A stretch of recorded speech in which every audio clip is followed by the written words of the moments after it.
Next up, we are quite excited to have a colleague and friend, Michael Scott from Cannapreneur Partners, come up here and speak to us about his experiences in investing and entrepreneurship in the cannabis industry and give some wise nuggets of wisdom. So we appreciate Michael being here. By way of background, Michael is the CEO of Cannapreneur Partners. He's an entrepreneur, family man, and a martial artist, which is great. And Michael has basically, let me just read his bio directly. Michael's core values are family integrity and helping others, leadership, and loyalty. During Michael's two-decade career in wealth management, he became one of the youngest top 1% ranked advisors at Ameriprise Financial. He put his first deal together with the executives of Ameriprise Financial in a seven-figure acquisition that became the company's first external practice acquisition. Fast forward a handful of years later, and Michael founded BAM Partners LLC, an entrepreneurial holding company of 7 businesses and growing. Michael's professional focus has now shifted to the cannabis industry, and he's been instrumental in bringing cannabis companies from pitch deck to 9-figure valuations with the infusion of smart capital, strategy, and purpose-driven leadership. Michael and team have developed an extensive lead in replicating Shark Tank for cannabis in the Boston area. So we're really grateful to have you, Michael, and we're looking forward to hearing your advice.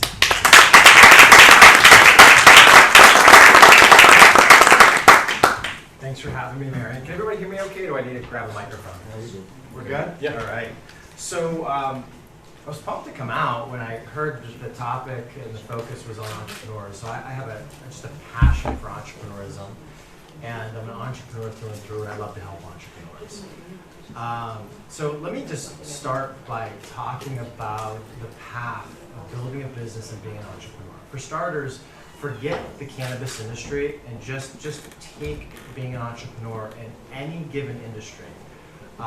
The cards are stacked against you. It's not easy, right? In fact, the path of being a successful entrepreneur, statistically speaking, 90% of businesses won't make it to their 10th year, right? So number one, you have to have tenacity as an entrepreneur. If you don't have that tenacity, I'd say hang it up now or grow your emotional intelligence and get that developed, because you have to have that to be an entrepreneur and to be a successful one.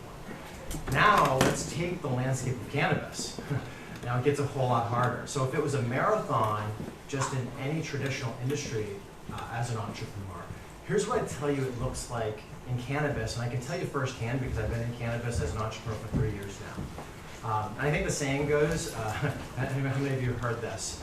That every 1 year in cannabis is like 7 dog years because there's so few. So I guess I have 21 years of experience in cannabis terms. But here's what I'll tell you.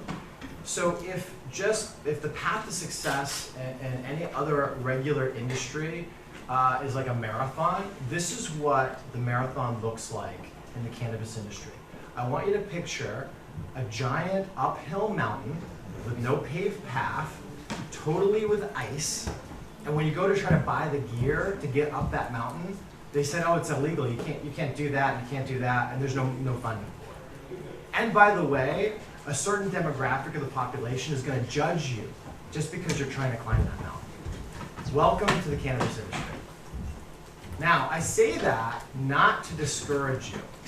I say that because I'm going to give you a big but. The other side of this is, when you make it through that, and I know there's some people here that are making it through, and I'm really excited for them. When you make it through that, the other side of the equation is freaking amazing. And I've been there, I've been through it, and the reward is unbelievable. So my message to you is, don't give up. Don't give up, because this industry has an amazing amount of good. Despite the ridiculous stigma that exists in this industry, what I'll tell you is, there's real good being done. There's real money being made, real taxes being given to these towns. It's translating to better schools, law enforcement, etc. And there's real medicinal value. I mean, people, listen, I wouldn't have gotten into this industry if I didn't see the medicinal value firsthand in my own family, but there's absolutely real medicinal value in this industry. So my message to you is don't give up.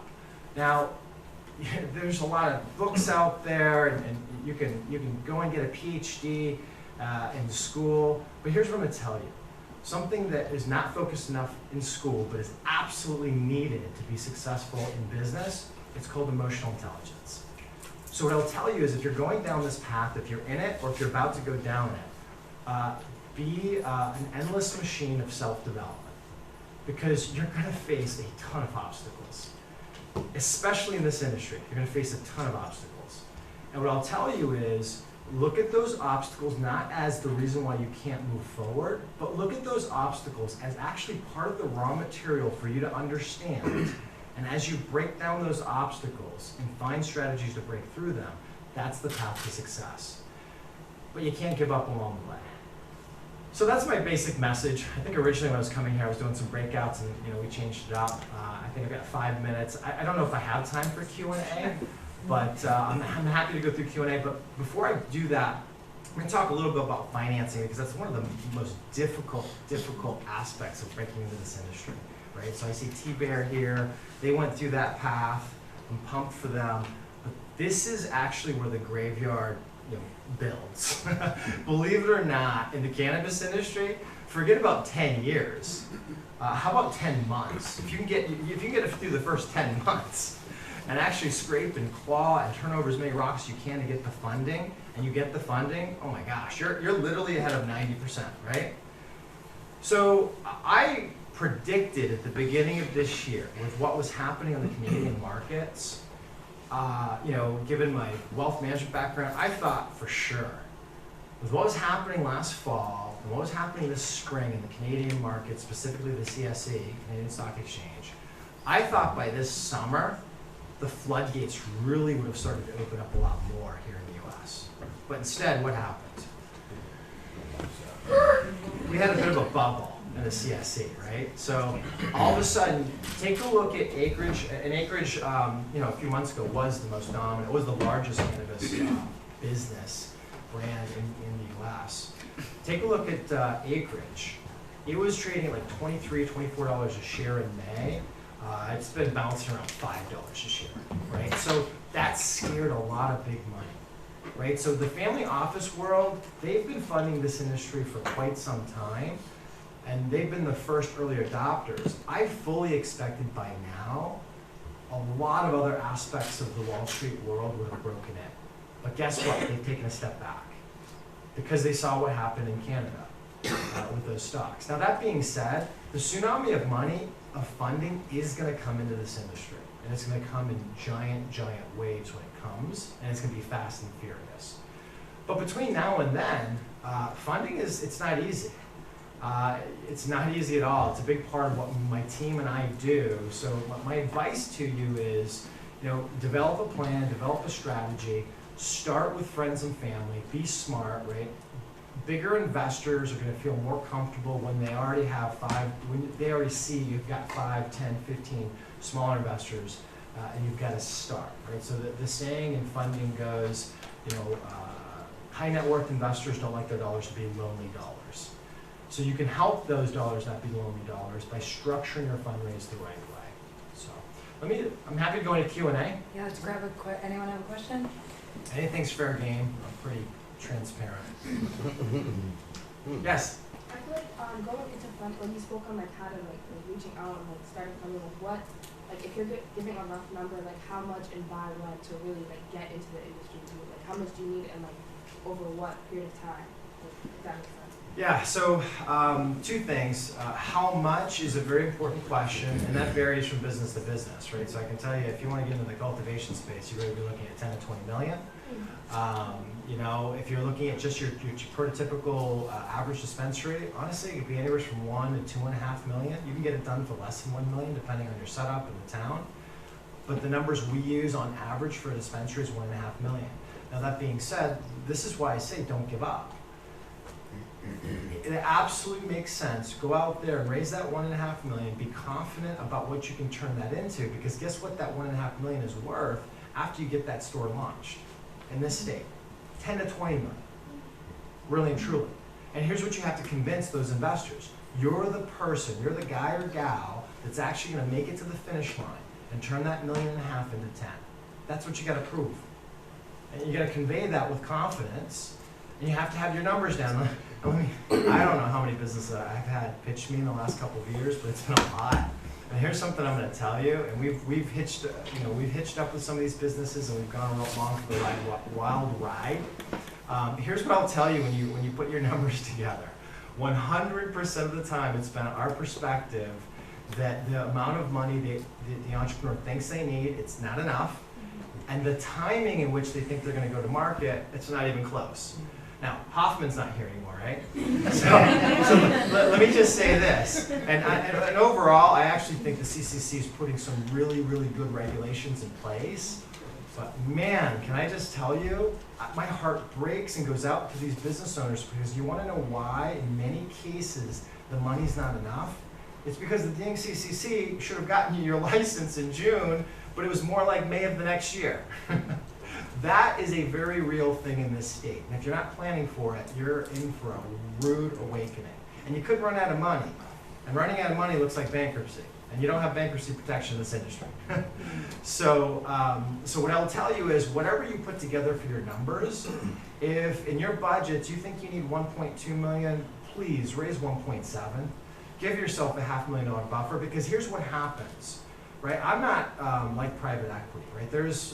There are predatory private equity, family office groups, or ultra high net worth investors. But here's what they do, right? And I'm here because my heart goes out to entrepreneurs. But here's what they will do sometimes. Oh, let's watch this business. They thought they needed $1.5 million. They thought they were going to go to market in September, but they're really not getting to market until April of next year. So let's stay in touch with them. Let's keep talking to them. And it turns out they really need an extra $300,000 or $500,000. I'll be that $300,000 to $500,000 solution, but I'll be it for a huge premium of equity. I want to own a lot more of your business than the other investors got. That's what happens. That's the cutthroat world of business. It's like, I'm a martial artist at heart. That's my first love. It's like when I step into an MMA match or an MMA sparring session, anything goes. You got to be prepared.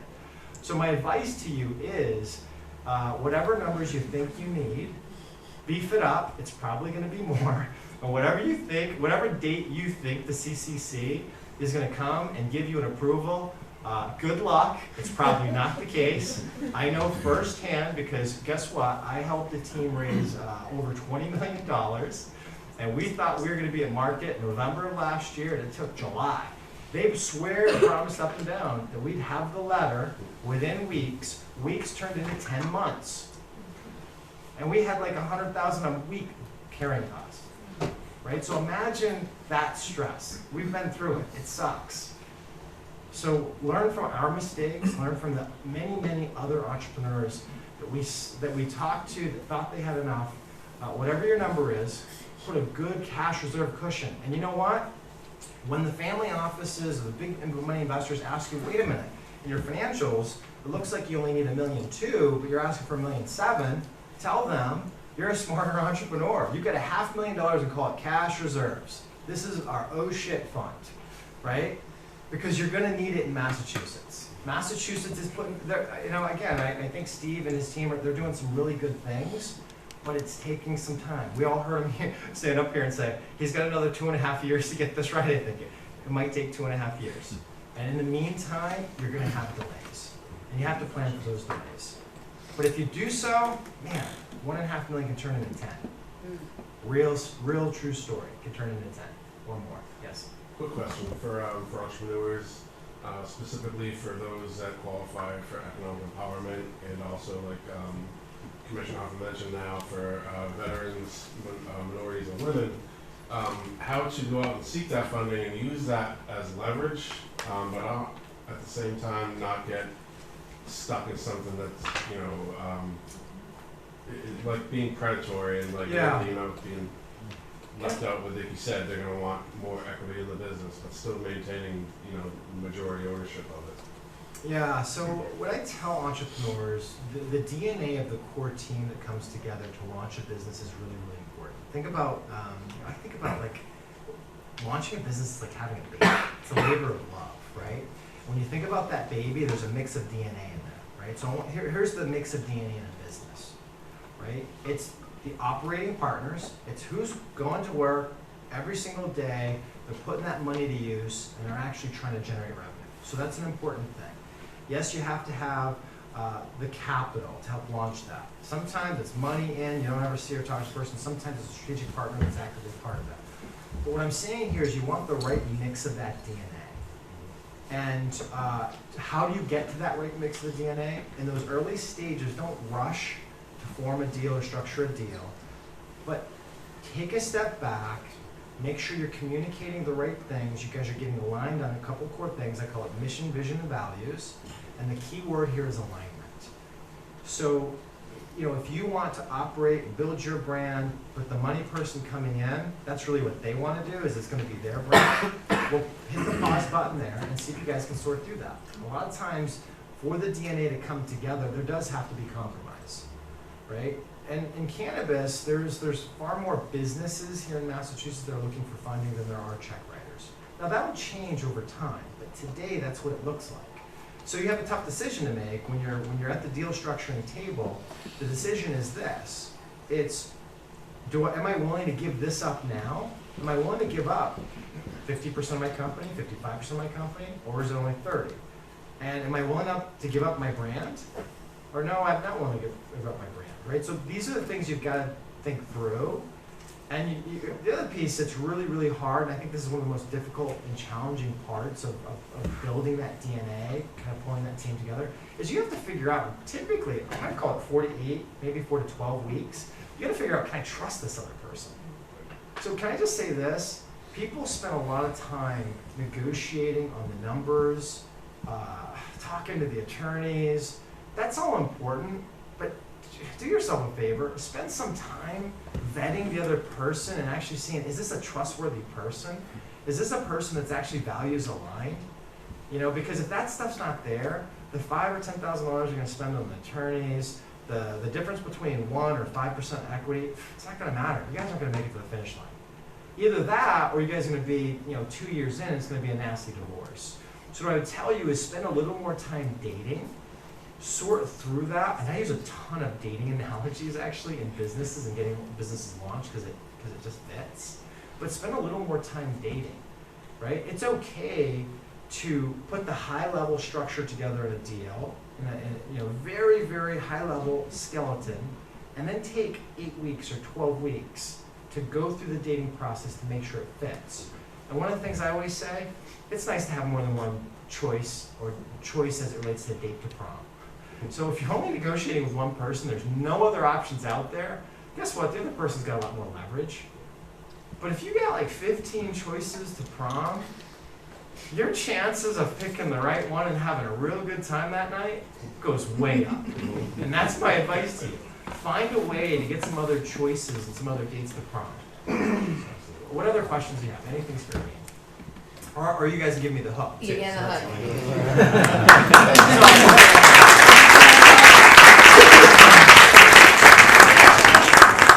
That was really insightful and very informative. Great advice.